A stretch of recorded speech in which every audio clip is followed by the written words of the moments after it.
Tapi kemudian saya meneliti secara ya kecil-kecilan lah begitu ya, survei buku saja. Ketika belum menikah, saya membaca 30 pendekar pemikir Islam. Saya bilang kenapa mereka bisa seperti itu, bisa menjadi orang, menjadi ulama. Pasti ada sesuatu, ada hal-hal yang di samping memang itu adalah kehendak Allah Subhanahu wa Ta'ala, pasti ada, Allah sudah sediakan buat mereka peta jalannya. Yang saya dapati kemudian mulai dari para sahabat utama Nabi, kemudian karena yang diceritakan laki-laki semua, 30 pendekar Islam itu buku lama, kertasnya udah lapuk. Penerbitnya itu PT Bina Ilmu, penyusunnya itu Bahrish, buku lama. Saya menemukan satu benang merah, ini amat penting ya, saya kira bapak-bapak juga penting. Pertama memang tergantung kita orang tua, ketika kita bercita-cita menikah mau apa. Anak itu di usia-usia emas itu seperti tanah lempung, dia mau dibentuk seperti apa aja, insya Allah bismillah bisa jadi. Kalau mau dibikin kayak Hitler bisa juga tuh, atau Napoleon. Bismillah, kalau Allah berkehendak sesuai dengan cita-cita kita, anak-anak kita bisa jadi. Nah, penting jadi buat kita ketika menikah, memasuki kehidupan keluarga itu punya apa istilahnya, visinya harus jelas, clear. Mau jadi apa kita? Nah, waktu Allah memberikan kita hidayah. Saya ingin menjadikan keluarga saya keluarga pejuang. Takbir. Allahu Akbar. Ya, makanya menikah juga harus orang yang memahami tentang perjuangan Islam. Ya, saya akhwat biar punya potensi diberikan oleh Allah seberapapun, kalau suaminya tidak mendukung tidak bisa terbang. Nanti dia keluar kakinya di sebelah diikat, tetap aja nggak bisa. Tapi kita lihat sejarah Islam, para sahabat ya juga semua, kalau Allah tunjukkan mereka saling bahu-bahu bekerja sama, para sahabat, istrinya, para sahabat dan suaminya, sehingga dakwah Islam sampai sekarang kita bisa rasakan karena perjuangan mereka. Jadi saya baca di 30 pendekar pemikir itu, dan ada satu buku yang sangat berarti buat saya baru menikah masuk waktu itu adalah kisah 10 wanita di dalam Al-Quran. Kisah-kisah wanita di dalam Al-Quran itu yang banyak memberikan inspirasi. Jadi kalau mau cari inspirasi, sebenarnya sumber inspirasi itu adalah Al-Quran, ya. Bukan kepada orang sebenarnya, karena orang itu sangat tentatif, sangat subjektif. Bisa jadi hari ini baik, kita nggak tahu besok. Banyak orang yang beramal-amalan surga, tapi ujungnya masuk neraka. Nauzubillah min dzalik. Banyak orang juga yang memang beramalan neraka, ujungnya masuk surga. Wallahu a'lam. Nah, benang merah itu yang saya dapati, mulai dari tadi keluarga, ayah ibu yang punya cita-cita. Jadi yang masih pada jomblo, bukan jomblo Bu, yang bukan jomblo, belum yang sudah menikah, yang belum menikah, maaf, yang belum menikah, Bismillah ya diniatkan. Insyaallah. Yang sudah menikah, Insya Allah masih ada waktu untuk perbaiki. Jadi mau cita-cita apa, mendirikan keluarga, menikah dan seterusnya, apa mau menjadi, kalau saya menyarankan Ustadz seperti yang diajukan oleh Rasulullah. Itu waladun sholihun yad'ulahu, yaitu mintalah kepada Allah anak-anak kita menjadi anak-anak yang soleh. Di situ nggak disebutkan menjadi anak-anak hafal Quran. Waladun sholihun yad'ulahu. Jadi menghafal Quran, cinta kepada Al-Quran itu adalah bagian dari ciri-ciri orang-orang yang soleh. Jadi spektrumnya luas sekali. Nah, itu cita-cita saya lihat para ulama demikian. Boleh dicek Imam Al-Ghazali, Imam Suyuti. Saya baca kisah Imam Suyuti, saya baca Kutubus Sittah, para ulama itu ulama hadis di Kutubus Sittah itu 6 kitab termasuk yang Tirmizi di dalamnya. Itu ternyata memang orang yang punya visi. Imam Syafi'i, dan ada benang merahnya Ustaz. Mereka, saya menyebutnya setelah terjadi gitu. Optimalisasi potensi otak yang luar biasa Mas, itu justru terjadi di usia 6 sampai sekitar 15 tahun. Artinya ada masa dari 0 sampai 6 tahun, itu masa-masa yang tidak boleh orang tua lalai.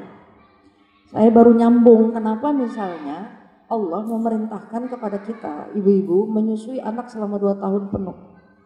Karena ketika sedang menyusui, itu sentuhan kulit kita pertama kali ke anak selama 2 tahun, itu masa-masa di mana anak lagi butuh kepastian, lagi gelisah, butuh kenyamanan, aman, nyaman, karena dia baru dilepas dari rahim ibu, di mana tempat yang paling nyaman di qararin makin itu kan rahim ibu. Keluar ke alam dunia, dia butuh tempat yang sama seperti dia mengalami satu kenyamanan yang kemudian kita sebut sebagai hadonah. Nah, Islam memerintahkan kita menyusui 2 tahun supaya anak tetap dalam situasi itu. Ternyata di situ juga ada yang proses rodoah, ada hadonah, dan saya baca di sebuah buku penelitian terbaru, sudah lama sebenarnya, Amerika sebagai kiblat sekarang ilmu pengetahuan dalam bidang pendidikan anak. Pada usia, jika kita menstimulasi otak anak kita di usia 0 sampai 6 tahun, maka dia akan terus berkembang sampai usia 11 tahun. Ada seorang peneliti, silakan, ini banyak sekali buku-buku tentang masalah otak. Pendekatan neuropsikologi itu membuktikan bahwa kalau kita rangsang terus anak kita, otak anak kita dia terus harus berkembang. Ininya, sinapsnya itu terus, dan semakin banyak kita berikan informasi, otak anak itu akan semakin membesar. Bukan otak yang besar, maksudnya daya sel itu, daya tampung itu informasinya sampai usia 11 tahun. Jadi cuma kalau dibiarkan gitu aja ya jadi anak-anak yang mohon maaf ya. Ya dia tetap akan tumbuh tapi tidak berdasarkan arahan pada orang tuanya. Imam Syafi'i hafal Quran di umur 7 tahun. Mungkin Ustaz Fatih pernah ke makam ya? Ke makam Imam Syafi'i pernah kan Ustaz ya? Saya sudah beberapa kali ke sana karena anak saya pernah kuliah di Al-Azhar, saya mampir. Jadi di sebelah makam Imam Syafi'i itu nggak dirawat. Ada Imam Waqi' yang terkenal dengan Al-Ilmu Nurun itu. Di situ ada cerita kisah Imam Syafi'i. Ya, jadi ada riwayatnya. Nah, ada riwayat Imam Syafi'i hafal Quran beberapa dan dia menjadi imam sholat usia 11 tahun, sudah berfatwa di usia 11 tahun. Dan ternyata umur 6 tahun sudah ditinggal oleh ayahnya. 6 tahun, ayahnya itu seorang ulama dan ibunya seorang yang sangat perhatian dalam soal pendidikan anak. Jadi ibunya Imam Syafi'i itu yang meneruskan pendidikan ayahnya. Saya hanya ingin cerita bahwa betapa pentingnya terjadi itu kolaborasi antara ayah dan ibu. Imam Al-Ghazali juga ditinggal oleh ayahnya wafat usia 6 tahun, dia 2 bersaudara. Hafal Quran di usia 10 tahun. Kemudian Imam As-Suyuti juga begitu. Para ulama-ulama masa lalu itu hafal Quran rata-rata di usia 7 sampai 10 tahun. Saya baca di Kutubus Sittah cerita tentang Imam Bukhari pada usia 10 tahun itu sudah menghafal ribuan hadis. Pernah dites oleh 10 ulama hadis. Gak ada yang salah. Dari mulai sanad sampai matan dibolak-balik. Jadi kalau sebenarnya tradisi belajar mengajar itu menghafal, disebut hafiz itu kalau sudah menghafal lebih dari 2000 hadis. Dan syarat menghafal hadis itu mungkin Quran dan dia sudah berapa sanad dan menguasai bahasa Arab tentunya. Nah ini baru disebut dengan hafiz. Kalau kita kan alhamdulillah ya di Indonesia hafal standarnya di bawah. Hafal Al-Fatihah sudah hafiz. Alhamdulillah. Doa insya Allah Bunda itu doa. Ya. Jadi itu saya cerita aja bagaimana bahwa proses-proses itu seperti itu di usia-usia penting. Makanya jangan lalai karena kalau sudah di usia remaja agak sulit. Walaupun bisa. Umar bin Khattab menghafal Quran selesai itu 2 bulan menjelang beliau syahid. Selesai 30 juz, 2 bulan kemudian syahid.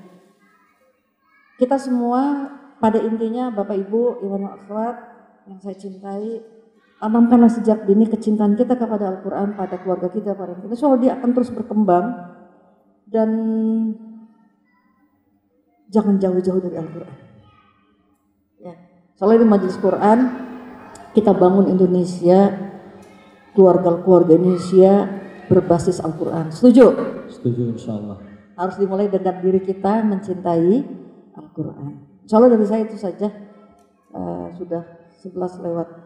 Bentar lagi kita zuhur. Jazakumullah khairan. Mohon maaf batin. Assalamualaikum warahmatullahi wabarakatuh. Izin Ustaz Fatih. Afwan. Sebenarnya kalau disebut tips, setiap kita itu pasti punya cara. Iya. Dan tidak setiap cara bisa kita samakan dengan orang lain. Ini supaya di framing dulu seperti ini.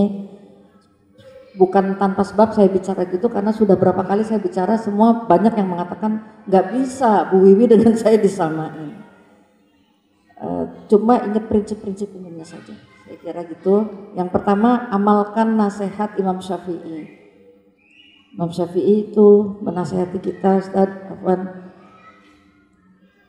berjihadlah kamu, berjuanglah kamu sampai di mana kondisi fisik kamu tidak lagi sanggup menanggung beban semangatmu. Masya Allah. Allahu Akbar. Allahu Akbar. Apa beliau mengatakan, ar-rohatu lirrijali ghaflah. Bagi seorang aktivis dakwah, rohah saja, istirahat itu sudah bisa membuat seorang lalai. Kata beliau, jadikanlah setiap detik kita itu adalah aktivitas dakwah, dan tidur itu bagian dari aktivitas dakwah. Jadi ketika tidur juga yang dibangun itu mimpi-mimpi membangun dakwah ini. Allahu Akbar. Allahu Akbar. Ya, itu pertama, nasihat, tips pertama. Nah karenanya saya lalu mengambil sebuah kesimpulan, tidak sama kondisi setiap orang. Betul. Ada yang jam 8 malam sudah ngantuk tapi pekerjaan belum selesai, fisik sudah tidak kuat. Ada yang sampai jam 12 malam, jam 1 fisiknya masih fresh, pekerjaan sudah selesai. Makanya dalam Islam seseorang tidak ditentukan berapa lama dan berapa jam, tapi yang diingatkan adalah seberapa berkah waktumu di hadapan Allah Subhanahu wa taala. Inilah yang menjadi kemudian meluncur sebuah kalimat saya sering saya ungkapkan, jadikan setiap detik kita itu berarti di hadapan Allah. Karena ini kemudian alhamdulillah mungkin anak-anak saya juga di rumah bisa ditanya gitu teman-teman. Jadi memang ini karunia Allah, saya nggak bisa berhenti, sampai mikir aja baru bisa berhenti kalau lagi tidur. Kemarin tidur aja mimpinya Itu. umat Islam menang nih. Wow. So, amin. Nah karena semangat ini maka baru kita bisa menyusun agenda. Iya. Ya. Tadi contoh tadi saya kasih tahu misalnya, tadi itu setiap orang sama. Kalau saya udah jam 8 udah letih, ya istirahat aja 2 jam, bangun lagi, nyusun pekerjaan. Kalau ternyata pekerjaan sudah selesai, banyak pekerjaan kita Ustaz Fatih ya, merapikan pakaian anak-anak, kemudian buku, perpustakaan. Saya kalau pulang jam 12 malam saya ngasih makan kelinci, saya udah nungguin. Ada kelinci, mainan cucu, jadi jam 12 malam kalau saya pulang saya kasih makan kelinci dulu. Nah ini intinya pada waktu kita tuh berkah, kita mohon kepada keberkahan waktu, karena bisa jadi banyak pekerjaan yang kita selesaikan tapi tidak memberikan efek energi positif, itu namanya tidak berkah. Ya. Intinya pada keberkahan dalam waktu, ya. Tanzimul awqat, memanage waktu itu adalah pada keberkahannya. Berkah. Misalnya tadi saya merasakan keberkahan, ya kemudahan di perjalanan, supir yang sehat, Iya. kendaraan yang lancar gitu, yang nggak ada mogok, itu keberkahan dan saya bisa tepat waktu jam 11 adalah yang disebut dengan kemudahan-kemudahan dari Allah SWT. Ya, kalau mau dibuat breakdownnya, tipsnya begini. Dulu saya sama bapak ya, tadi kan udah ya selesai urusan suami istri. Bapak tuh bikin peta, namanya peta kehidupan lah. Anak umur sekian, selesai SD, umur sekian SMP, terus sampai, dan Allah takdirkan semuanya tercapai. Di 10 anak yang saya yang ke-11 itu meninggal umur 4 tahun. Tapi udah bisa banyak hafalannya, alhamdulillah lumayan lah juz 30. Tahun 2009 anak pertama selesai dari ITB. Saya menghadiri wisudanya. Selesai 30 juz. Anak yang pertama saya kuliah di ITB. Itu bahkan dia sudah masuk ITB sebelum saya lahir. Masya Allah. Kata anak saya, ibu Mas Afin udah masuk ITB sebelum lahir. Karena Sudah ditulis. sudah ditulis oleh Allah. Dari Lauhul Mahfuz. Begitu. Nah 2009 selesai, terus jadi alhamdulillah anak saya baru di wisuda S2 kemarin di UI, S2 nomor 2 selesai di Saudi. Kemarin dia bilang, anak saya kedua, ibu Kita doanya kemarin penguji yang di Saudi, Profesor Profesor Man itu, telepon dia kasih WA. Tesisnya akan diajukan mendapatkan penghargaan karya terbaik. Masya Allah. Doanya ya, ini buat insya Allah buat Amin. perkembangan ilmu juga di Indonesia. Anak saya menulis tentang siasat syariah 400 halaman. Jadi meninjau 3 kitab turos dalam bidang fikih siasat dibandingkan dengan 20 kitab turos tinjauan Quran dan Sunnah. Orang belum diuji aja udah. Ntar lanjut doktor ya, padahal belum diuji. Maksudnya belum ada ujiannya, belum dites. Tapi para pengujinya sudah bilang nanti lanjut doktor ya. Allahu Akbar. Belum dites. Setelah tanya jawab, dites, nggak pakai musyawarah lagi, semuanya tanda tangan di tempat, lulus. Cum laude. Allahu Akbar. Dianjurkan dibukukan dan ini mau diajukan sebagai karya terbaik mahasiswa asing karena Arabnya susah. Mungkin kapan-kapan bisa diundang ke sini. Namanya anak saya yang nomor 2 sekarang ngajar di Libya. Alhamdulillah. Jadi kembali itu saya hanya berpikir dan Bapak bahwa ini semua adalah karunia dari Allah semata-mata untuk kita. Kita tidak boleh juga mengatakan ini punya saya, ini milik Allah. Pasti Allah punya agenda di balik itu semua. Kita hanyalah perantara saja. Makanya ini harus disyukuri dengan memaksimalkan waktu-waktu kita untuk kepentingan terbaik pada umat. Yang ketiga masih PhD di nomor perempuan di Malaysia, S1-nya di Al-Azhar, S2 S3 di Kuala Lumpur, sekarang di Islamic University Malaysia. Anaknya sudah 3. Mohon doanya. Kemudian yang keempat perempuan. Jadi itu disusun, direncanakan agenda besarnya. Lalu saya membuat agenda kecil. Anak bangun jam berapa? Dan ada yang selalu udah tersebar nih. Saya punya 2 waktu mana anak yang nggak tergantikan. Itu habis subuh ngaji dan nggak lama Ustaz. Cuman 10 sampai 15 menit. Tapi konsisten tiap hari. Tiap hari. Nggak boleh ada libur ya. Bersama Al-Quran ini tidak boleh ada libur. Ini catatan penting. Bukan waktu sisa juga. Ya harus diagendakan, makanya saya bilang. Habis maghrib sampai isya. Nggak lama. Saya punya anak nomor 9, sekarang sudah kuliah di UI. Susah sekali baca Quran menghafal. Tidak seperti kakak-kakak. Telatenin aja, telaten terus. Setoran hari ini, alif lam mim. Udah Bu, ya udah. Besok dalikal kita bula. Udah Bu, ya udah, lah aja. Nyambung lagi, la raiba fi. Udah Bu, ya udah. Nanti di hari kesepakannya dalikal kita bula raiba fi. Ya sudah. Allah lebih mencintai kita amalan-amalan yang sederhana tapi terus, dan itu semuanya semata-mata pertolongan dari Allah Subhanahu wa taala. Karena hati ini punya Allah. Karenanya kita buat ibu-ibu juga nggak boleh patah semangat. Jadi saya kalau pulang dari mana lo udah capek, lo keluar kota, dah tenaga kayaknya energi udah mau habis. Ibu ada Islamic Book Fair masih kecil-kecil gini. Sama bapaknya udah siap nih. Enggak enak kalau nggak sama ibu. Karena kalau ibu yang dilihat itu wajahnya konsumsi. Enaknya jalan sama ibu itu, habis itu makan. Dari kita kalau kemana-mana kan selalu anak-anak udah selalu itu, sampai bahkan setua ini saya kalau pulang tuh anak-anak udah pada makan belum ya? Saya selalu bawa makanan pulang. Udah jam berapa? Nih ibu bawain apa? Padahal udah gede-gede. Saya kira ini anugerah dari Allah juga ya untuk para ibu ya, artis semacam yang mungkin belum tentu dipikirin sama bapak-bapak. Bapak-bapak paling ngasih gesek aja kan? TTM dulu gesek. Yang simpel-simpel. Apalagi ada online.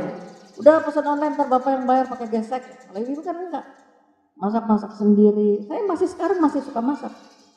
Masak sendiri, mandu pagi-pagi, bibi ada. Jadi akhwat sekalian, dibuat tadi, intinya pada Al-Quran itu nggak boleh libur, habis subuh, habis maghrib. Selebihnya adalah hari-hari yang dimana kita bisa sepakati bersama. Gitu.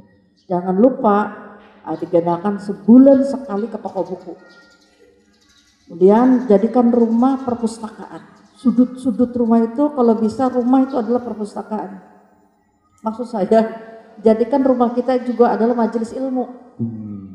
Dan biasakan anak-anak kita bicara jangan asbun, apalagi ngasih data bohong. Ya. Tanda Jadi, ya. tanda-tanda. Jadi kalau misalnya ngobrol, saya di anak-anak di meja makan dari jam 7, biasanya hari libur, itu bisa sampai jam 10, jam 9 nggak selesai itu. Dari mulai bicara tentang Imam Syafi'i sampai ke Bank Senturi.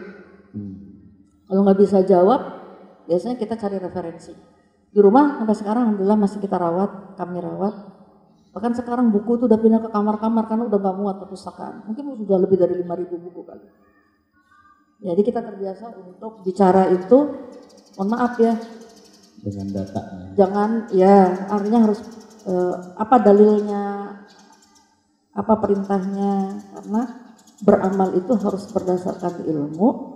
Kita sudah tahu bahwa kewajiban kita kepada Al-Quran itu ada 5, wajibunan nahwal Quran itu ada 5, membacanya dengan benar, kemudian mengerti ilmunya, paling nggak tahu artinya, kemudian yang ketiga mengamalkannya, yang keempat menghafalnya, baru yang kelima mendakwahkannya. Nah hari ini kita sudah melaksanakan soal yang kelima, itu mendakwahkan Al-Quran. Nah salah satu bentuk tadi membumikan Al-Quran sebenarnya halnya sederhana, tadi sudah disebut, ada yang lebih sederhana, mengamalkan saja surat Al-Hujurat bab zon prasangka. Itu Indonesia mestinya nggak ada hoax, nggak ada fitnah, nggak ada, ya paling nggak terminimalisir lah. Tapi karena kita jauh dari Al-Quran dan gak mengamalkannya, atau Al-Quran sebatas lip service saja, sehingga apa yang kita saksikan akhlak jauh dari Al-Quran. Kedua, kepedulian kepada persoalan bangsa dan negara. Kalau kita membiarkan, itu sama kita tidak mengamal Al-Quran menurut saya, Allah alam seperti itu. Jadi bentuk pengamalan kita terhadap Al-Quran itu adalah kepedulian kita terhadap kehidupan berbangsa dan bernegara. Tadi contoh-contoh tentang utang, riba dan sebagainya. Di sekitar kita hari-hari ini negara sudah sejak lama, tapi makin hari makin kemarin itu semakin mengkhawatirkan, itu ancaman terhadap ketahanan keluarga. Ayatnya jelas, ihdinas siratal mustaqim siratal ladzina an'amta alaihim ghairil maghdubi alaihim waladdallin. Ini kan kita baca, kita minta kepada Allah jalan yang lurus, jalan yang bernikmat, jalan yang menuju surga, tapi kita harus menjauhi jalan-jalan yang menyebabkan kita gagal masuk surga, atau menjauhi ghairil maghdubi alaihim, jalan yang dimurkai oleh Allah dan jalan yang sesat. Maksudnya janganlah kita mencampurkan antara hak dengan batil. Ketika kita minta surga Allah, jangan lakukan perbuatan yang menghancurkan kebaikan-kebaikan yang telah kita bangun. Maksud saya, Bapak Ibu tiap hari bangun keluarga, tapi sementara nilai-nilai ideologi yang bertentangan dengan Al-Quran dibiarkan merajalela. Harusnya kita saat yang bersamaan ketika kita membangun, kan perintah amar ma'ruf nahi mungkar. Jadi ketika kita membangun amar ma'ruf nahi mungkar, maksudnya jangan sampai ada nilai-nilai yang mengancam ketahanan keluarga. Nilai-nilai sekarang yang sedang diperjuangkan oleh kelompok aktivis feminis adalah dan liberalis, itu adalah penghancuran tatanan keluarga, sehingga tidak pernah lahir generasi terbaik bangsa ini. Kalau saya anjurkan Satpati nanti pada baca deh lagi tentang ideologi-ideologi yang mengancam, yang kita sebut sebagai fikroh hadamah, fikroh yang menghancurkan itu.